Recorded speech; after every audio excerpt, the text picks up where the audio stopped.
how we can have certain statements in ordinary language, such as this conditional statement here, a dog is not dangerous if it has been well trained, and change that into here a standard conditional statement. If a dog has been well trained, then it is not dangerous. And this has been translated into the standard form categorical statement, all well-trained dogs are non-dangerous animals, okay? Notice how in this example, and I'm going to step back into the frame here, notice how in this example we have the term complement being used, non-dangerous animals, okay? But what we want to do is actually make it so that we can get rid of that term complement, okay? And turn that into just dangerous animals rather than working with non-dangerous animals. Here's another example. If a dog is not obedient, then it has not been well trained. And this was translated into all non-obedient dogs are non-well trained dogs. And again, here we have two term complements, non-obedient dogs and non-well trained dogs. And we want to figure out how it is that we can actually get rid of the nons, okay? But still maintain the meaning of these statements. So to do that, we can actually use the operations of conversion, obversion, and contraposition. These are operations that can be used to translate types of standard form categorical statements into other types of standard form categorical statements, okay? And in a lot of these translations, what you'll have is the opportunity given by the operation to get rid of term complements. Now, what they do is basically change certain standard form categorical statements into what is called a logically equivalent standard form categorical statement. And what we mean by logically equivalent is that the statements have the same truth values, okay? So if you have the statement all S are P, then this will be logically equivalent to the statement no S are non-P, okay? Whereas you have contradictory statements that have opposite truth values. So if you have the statement all S are P, then you have the contradictory statement some S are not P. Okay? And what we want to do when we're translating using these operations is to actually translate them to all logically equivalent statements. Now it is the case that some of these operations, when you apply it to certain types of statements, will not give you logically equivalent statements. So you have to be very careful to pay attention to which statements you are applying these operations to, because certain operations you will not be able to use in order to get a logically equivalent statement. In that case, you won't be able to use that operation on a specific type of statement in order to translate it into the kind of statement that you want, okay? Okay, so how does the operation of conversion work? The way that conversion works is you simply switch the subject and the predicate term, okay? So you switch the places. So here we have an E-type statement. In this statement, it says no SRP. And this is what the meaning is asserted by the statement given by the Venn diagram, that nothing in the S's and the P's actually overlap with each other. And we can use conversion to get the converse of the statement, no PRS. Notice how we've changed the P position and the S position. We simply flip them, okay? And here we have the I-type statement, some SRP, and this is information contained in that statement that there is at least one thing that is an S that is also P, and that's represented by this S. And we have used conversion. We flipped the S and the P to get the converse of this statement, some PRS, okay? And when we look at the information that's contained in the E-type statement and the I-type statement, when we use conversion, notice how the information is exactly the same as the original statement. Okay, so we have here the same Venn diagram as this one up here, and here we have the same Venn diagram as this one up here. What this indicates to us is that the E-type statement, no SRP, is logically equivalent to its converse, no PRS, okay? And the I-type statement, some SRP, is logically equivalent to its converse, so some PRS. This means that we can actually translate in E and I-type statements using conversion back and forth. So we can actually translate some PRS to some SRP, and back to some PRS. Okay? So these are logically equivalent statements, so it's okay to use conversion on E and I type statements. Now, here is two other types of statements. We have the A type statement and the O type statement. Here we have all SRP, and when we perform conversion on these, okay, we would flip the subject and the predicate terms, okay, as the rule gives us, and we would end up with the converse, all PRS, okay? So we go from all SRP to all PRS. Now notice the information contained in all SRP and the information contained in all PRS. These are actually different Venn diagrams, so they contain different information. In that case, we cannot, okay, translate all SRP into all PRS and maintain the same meaning given by their original statement. Okay? So here we will not have logically equivalent statements.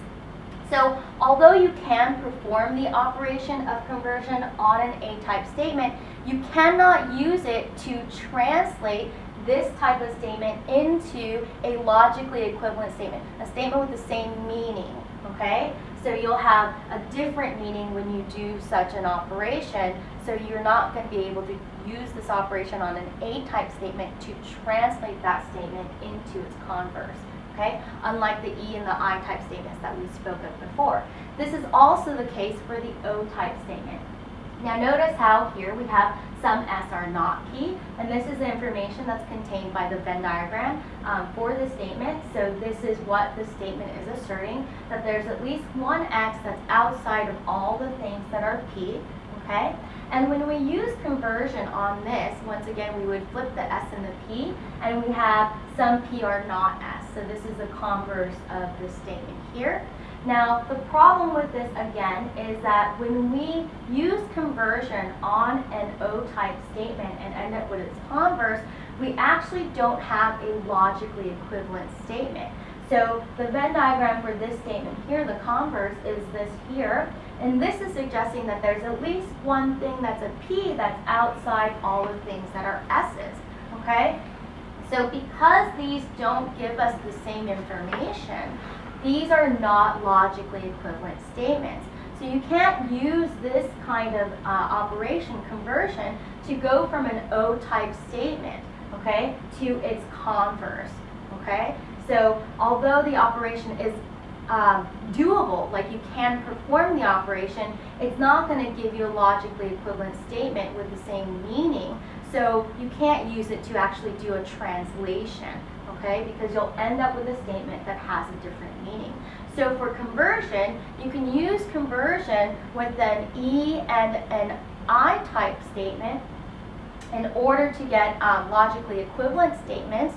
So you can use conversion with an E and I type statement to translate that statement into a statement with the same meaning, okay, but a different structure, but you cannot do so with the A and the O type statement. So another operation that we can use is that of aversion, okay? And what you want to do with aversion is you change the quality and then you change the term that's being used as a predicate term into its term complement, okay? So there's actually two steps with aversion, unlike conversion, where you simply flip the subject and predicate terms. So this is a little bit more complicated, but it's actually fairly simple if you get the hang of it, if you practice it, okay? So an example of using aversion is here. In this case, we have an A-type statement, all SRP, and we're going to first change the quality of this statement. So we're going to change the all, which gives us the affirmative quality, to no, which gives us the negative quality. Okay? Then we're going to change the predicate term into its term complement. So P becomes non-P.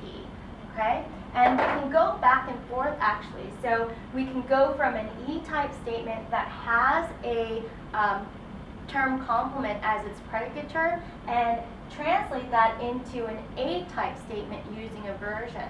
So in all these operations, you can go from one logically equivalent statement to another logically equivalent statement when you do translation, okay?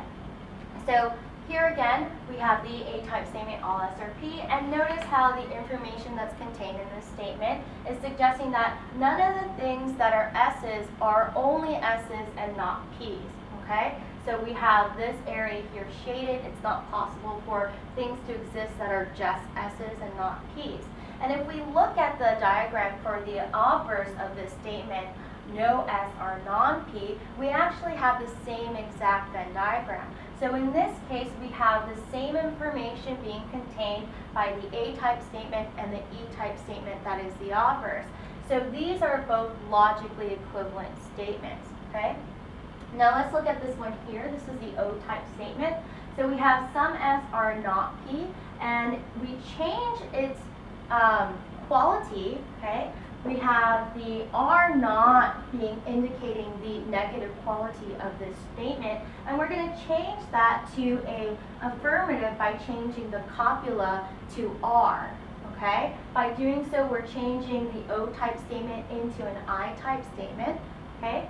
And then what we want to do is the second step where we change the predicate, which is the P here, into the term complement non-P, okay? So by doing so, we change the statement as some S are not P into some S are non-P, okay? Now, notice again here you have the same exact information contained in the diagram for the O-type statement and its obverse, okay, the I-type statement. So in this case, also, these are two logically equivalent statements. Okay, so you can, when you translate, go back and forth from an O-type statement to an I-type statement using aversion. But when you do so, you have to remember to apply both steps of the rule.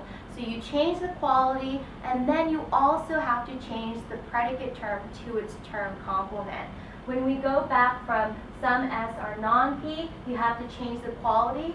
So this is affirmative now. You have to change it to a negative by changing that copula back to a R naught.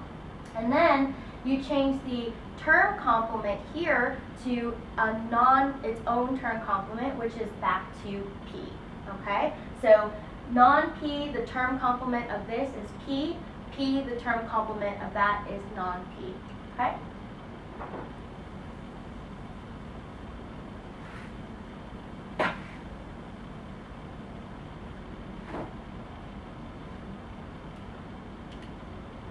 Let's also look at the E and I type statements for aversion. Okay, so here we have the E type statement, no SRP, and we're going to use aversion on this by changing the quality and then replacing the predicate term with the term complement.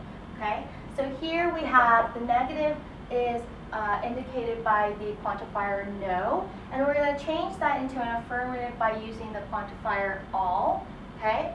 Then we have the term, predicate term P, and we're going to change that to its term complement non-P. Okay, so we have an E-type statement then, no SRP, that gets changed through aversion to its obverse, all S are non-P. Okay, now again, when you look at the Venn diagrams for both these statements, they look exactly the same.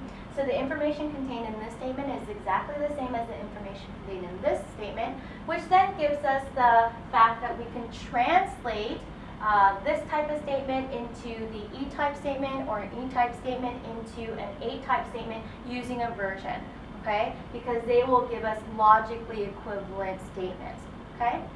This is also the case here with the I-type statement. So here we have the I-type statement. It is an affirmative quality, so we're going to change that. So that affirmative quality is indicated by the copula in this case as R, and we're going to change that to a negative now to R naught, okay? Then what we're going to do is change the predicate term again, which is P in this case, to its term complement, which is non-P. Okay? By doing so, we have gone from an I-type statement to an O-type statement. Okay? Some SRP to some SR not non-P. okay? And make sure that you do not leave out the changing of the predicate term, okay? You change it from a P to a non-P. This not here that's in the copula is not the same as changing the predicate term into its term complement. So you have to actually change the copula into a negative, right? So that's going from R to R naught. That's the first step. Then you have to change the predicate term P into non-P. That's the second step. Okay, so you can't just change this into some S R naught P. That would actually be an incorrect use of the aversion rule. Okay, now that we have translated the I-type statement into an O-type statement using aversion, we can again look at the diagrams, the Venn diagrams for both of these statements, and we can see that both of these statements contain, again, the same information. Okay? This means that the I-type statement and its obverse are logically equivalent statements. So here again, we can use aversion to translate an I-type statement into its logically equivalent O-type statement. Now what you should have gathered from this information is that all types of statements, A, E, I, and O, are statements in which you can use the operation of aversion in order to translate those statements into logically equivalent statements that have different structures, okay? Now, also, once again, notice how you can go from an A-type statement that has a term complement to an E-type statement that does not have a term complement, okay? And if it's the case that, let's say, this E-type statement had a term complement, so if this E-type statement was no S, R, non, P, where the term complement actually occurs in the original statement, you can use aversion to get rid of that non by basically translating it into its obverse. So you can translate this into all S, R, P, okay? And notice how we've gotten rid of that non. The reason for that is because non-P is the term complement for P, and P is the term complement for non-P. So these are term complements of each other. So when we replace the predicate term with the term complement, if the predicate term has a non in it, then its term complement is the term without the non. Okay, so you can go back and forth, and in this sense, get rid of the non in the statements. Okay? Okay. Our final rule that we're going to take a look at is the rule of contraposition. Okay? The contraposition rule also takes two steps, and the way it works is that you first switch the subject and predicate terms. So it's very similar to conversion in this sense. However, unlike conversion, there's another step to it. You not only simply switch the subject and predicate terms, but you also have to replace both the subject term and the predicate term with their term complements, okay? So here we have the example of an A-type statement, all S R P, okay? And what we want to do when we do contraposition is we switch the subject and predicate terms. So notice how we have P here now where there was an S, and S here where there was a P. And then we replace the terms with their term complements. And we do so by adding non to each of the terms, okay? We don't change the quantifier and we don't change the copula, okay? So these will remain the same.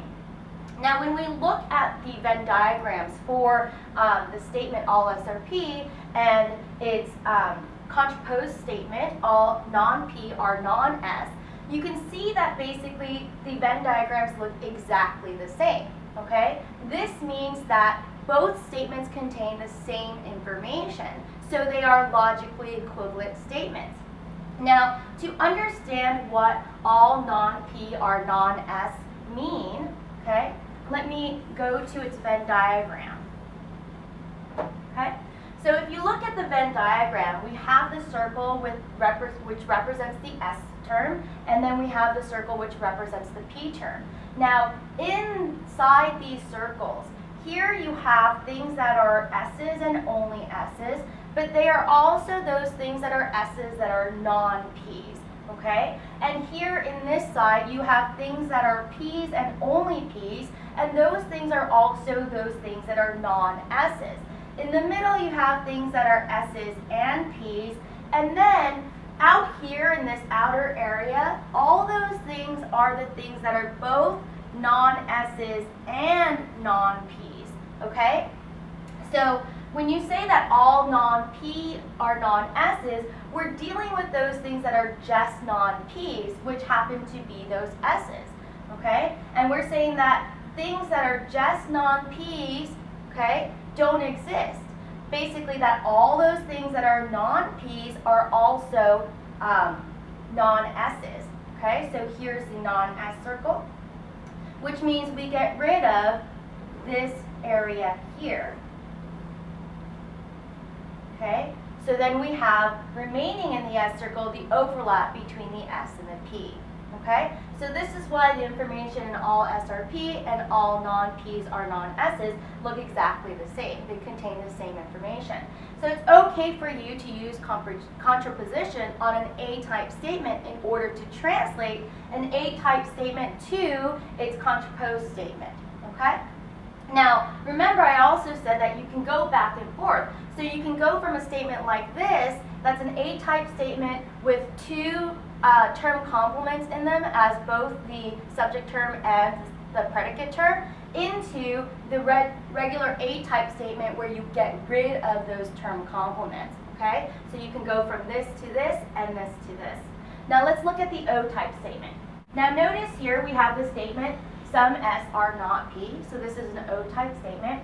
And when we change it using contraposition, what we're going to do is maintain the quantifiers, so some would not change, and we maintain the copula, okay? So in this case, R not is the copula, so you have to keep that not with the R, okay? And here as well, R not will not change, okay? So you maintain the copula, but what you do is you switch the subject and predicate.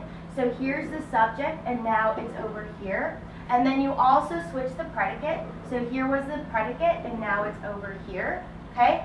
Then you add the term complements to each of the terms, the subject term and the predicate term. So here we do so by adding non and adding non here as well. Okay? Then what we do is we end up with a statement. Some non-P are not non-S's. Remember again, we maintain that copula. We do not change the R not to an R, okay? Okay, now when we look at the Venn diagrams for both of these statements, notice again here that both of the Venn diagrams look exactly the same, okay? So these two statements are logically equivalent, meaning they have the same meaning, okay? So given that, you can actually use contraposition on an O-type statement in order to translate from this type of statement to this type of statement, and from this type of statement back to this type of statement. Again, this is really useful because if you start out with a statement like this, an O-type statement that has term complements on both of its terms, you can use contraposition to basically get rid of those term complements by changing them into S's and P's. But remember, you have to follow both steps. So you have to switch the subject and predicate terms, and then you have to replace both of those terms with their term complements, okay? When we look at the Venn diagram over here for the O-type statement that is contraposed, notice how we have, again, in this area here, we have those things that are just S's, okay? And here we have those things that are just P's. Now, it also happens to be the case that those things that are just S's are those things that are also non-P's, and those things that are just P's are also those things that are non-S's. And again, this outside area here, this empty space, are those things that are both non-S's and non-P's. So when we say some non-P's are not non-S's, what we're saying is that there's at least one thing. So remember we diagram some with an X, okay? There is at least one thing that is a non-P, okay? So it is a non-P, but not a non-S. In this sense, we would put the X right here where we did, okay? And just to show you a little bit more clearly. We put the X right here inside the circle, okay, which represents the S, which is also the non-P, okay, that does not overlap with the P, which also represents non-S's. So this indicates that some non-P are not non-S's, meaning there's at least one thing, okay, that is a non-P that is not a non-S, okay? Okay, now here we have the E-type statement and the I-type statement. And understanding how contraposition works with these types of statements in terms of the Venn diagrams is a little bit complicated, so I'm going to try to walk you through it, okay? But first let's begin with what happens when you use contraposition on an E-type statement, no SRP, okay? And what we do when we use contraposition on this type of statement, again, we switch the subject term and the predicate term. So here we have S as the subject term, and now it is in this position, okay? And here we have P as the predicate term, and it is now in this position. Then the second step, we replace the terms with their term complements by adding non. So we went ahead and added non here and added non here. So we don't change the quantifiers or the copula. Here is no as the quantifier and no remains the quantifier. Here is R as the copula and R remains the copula. Okay, so we end up with this statement. No non-P are non-S's. Okay, now when you look at the Venn diagram for the contrapose statement, okay, you'll see that what you actually have is the entire space on the outside where you have non-P's and non-S's shaded away, okay? So according to this statement, there's no things that possibly exist that are both non-P's and non-S's, okay? So what we would shade are those things that are non-P's and non-S's, okay? Those things that are simply non-S's, okay, which is here, okay, where the P's are, and those things that are simply non-P's, which is here, where the S is, and those things that are both P's and S's, okay, remain untouched, okay? Because according to this statement, it is only saying that there are no things that are both non-P's and non-S's, okay? So we would shade away this entire area in the background, which represents those things that are both non-P's and non-S's, okay? Now when you compare the two diagrams together, the diagram of the E-type statement that hasn't been contraposed and the contraposed E-type statement, notice that the diagrams look different, okay? This means that they do not contain the same information. So these two statements are not logically equivalent statements, okay? Because they are not logically equivalent statements, although you can perform the operation, you cannot use the operation to do a translation. Remember, the point of translating is to retain the meaning of the original statement. So if you use contraposition on an E-type statement like this, to go to an E-type statement like this, you're not retaining the meaning of the original statement. So you cannot use contraposition to translate an E-type statement into another E-type statement that has a term complements on both sides, or from an E-type statement that has term complements on both sides to one that does not. You cannot do this, okay? Now here is the I-type statement, some SRP. Okay, and once again with contraposition, what we want to do is switch the subject and predicate terms. So here is the S term, and now it is in this position, okay? And here is the P term, and now it is in this position. Then the second step, we replace the terms with their term complements, and we did so again by adding non, okay? Once again, we maintain the copula and the quantifier. So here we have the copula R, which was what we had in the beginning, and here we have the quantifier some, which is also what we had in the beginning, okay? So we end up going from the statement some SRP to some non-P or non-S's, Okay? Now, once again, when you look at the information that's contained in these diagrams, you'll see that they are different. Okay? So, this is a Venn diagram for some SRP, and remember, for the Venn diagram for some SRP, we're saying that there's at least one thing, which is represented by the X, okay, that is an S as well as a P, okay? So we have the Venn diagram here. This is the space that's an S, this is the space that's a P, and in between is a space that's both an S and a P. And what we're saying is there's at least one thing that exists that is both an S and a P, so we're going to represent that one thing in the space where the S and the P overlap, which is here in the middle. So we went ahead and put the X right there in the middle, okay? Now for the contrapose statement, some non-P are non-S's, what this is saying is that there's at least one thing that's an X that is both a non-P and a non-S, okay? So if we look at the diagram here, we have the things that are S's here, which is also things that are non-P's, but just non-P's.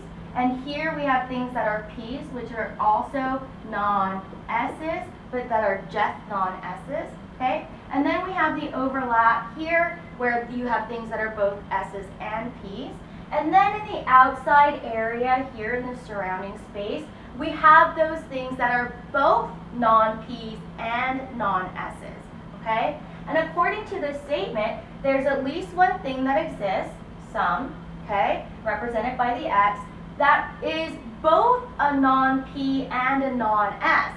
So what we would do in this case is put the X in the area where you have both non-P's and non-S's. And that is actually here outside both of the circles. Because what's outside the circle, both circles represents those things that are both non-P's and non-S's. So here we put the X right outside, okay? And you can see how the two diagrams are very different, okay? So because for an E and an I type statement, you don't have the same information that's contained in the original statement compared to the contrapose statement, you cannot use contraposition on these types of statements in order to translate them into a statement that maintains the meaning, okay? A logically equivalent statement, okay? Now, if you've noticed what we've been working with primarily here, we're not specifically statements, but patterns of statements, okay? So some SRP is not actually a specific statement, it's a statement structure or statement form. Some non-P or non-S's is a structure of a statement, not a specific statement itself, okay?